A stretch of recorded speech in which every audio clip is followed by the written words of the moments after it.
Selamat datang di mata kuliah perilaku organisasi sesi ketiga. Apapun judul yang akan kita bahas hari ini tentang persepsi, stres di tempat kerja dan motivasi, teori dan penerapannya. Definisi daripada persepsi adalah proses kognitif yang memungkinkan seseorang menerima, menyeleksi, menginterpretasikan, memahami dan memaknai stimulus yang berasal dari lingkungan sekitar. Persepsi bukan merupakan snapshot atau potret sesaat terhadap stimulus, melainkan sebuah tipe perjalanan berkelanjutan. Secara umum ada proses-proses faktor-faktor yang mempengaruhi persepsi tersebut, yaitu faktor eksternal, perbedaan struktural, intensitas, frekuensi, kontras, gerakan berubah, dan hal-hal yang baru. Faktor yang mempengaruhi persepsi ada orang yang mempersepsikannya, orang yang dipersepsikan sebagai targetnya. Jenis kesalahan dalam persepsi diantaranya adalah stereotype, kecenderungan dari orang bukan berdasarkan perbedaan individu, lalu efek yang memperlakukan suatu kepribadian seseorang sebagai dasar untuk menilai orang tersebut, perceptual defense berhadapan dengan stimulus yang membuat kita sendiri merasa malu atau mengancam diri kita, mempersepsi secara selektif, proses menyaring informasi secara sistematis untuk hal-hal yang tidak kita dengar. Terus membuat teori kepada diri sendiri, menggunakan karakter sendiri untuk orang lain, dan kesan pertama tidak jarang ketika kita bertemu kali dengan orang yang biasa tertentu.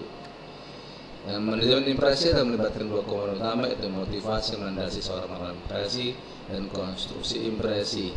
Ada 5 konstruksi impresi, 5 faktor yang dianggap relevan berkaitan dengan keinginan seorang untuk mengkonstruksi impresi. Pertama, konsep diri, citra diri, keterbatasan peran seseorang, pentingnya sebuah target yang mencapai dan citra diri seseorang yang beredar di masyarakat.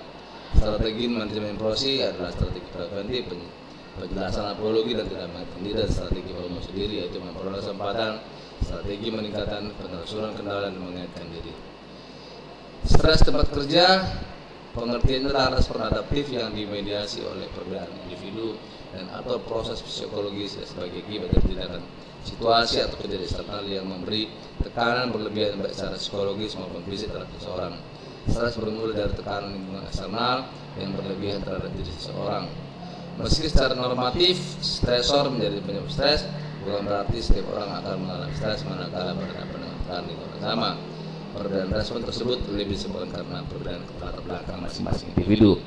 Pertanda bahwa stresor menyebabkan seseorang mengalami stres dapat dilihat dari ketidakseimbangan atau guncangan psikologis dan atau perilaku seseorang. Manajemen stres secara individu ada manajemen waktu dan relaksasi olahraga.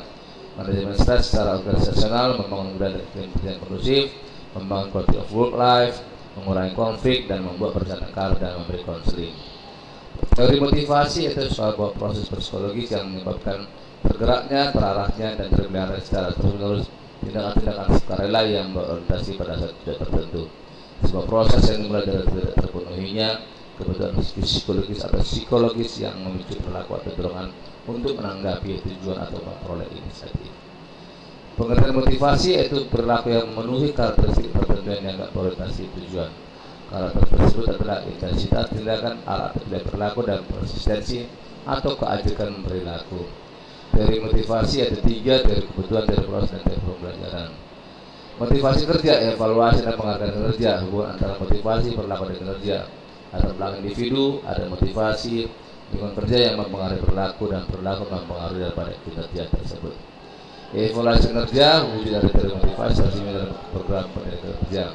Ada proses penilaian yaitu positive reinforcement dan negative reinforcement. Metode penilaian kinerja, penilaian berdasarkan ranking, penilaian berdasarkan klasifikasi, penilaian kinerja menggunakan skala, dan behaviorally anchored rating scales dan deskriptif.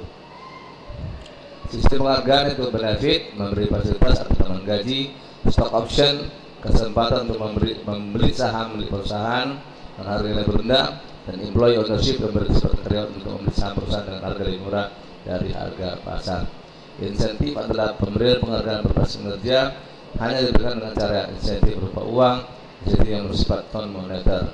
Demikianlah sesi kali ini kita lakukan. Saya harapkan Anda bisa mengerjakan tugas dan juga diskusi. Terima kasih.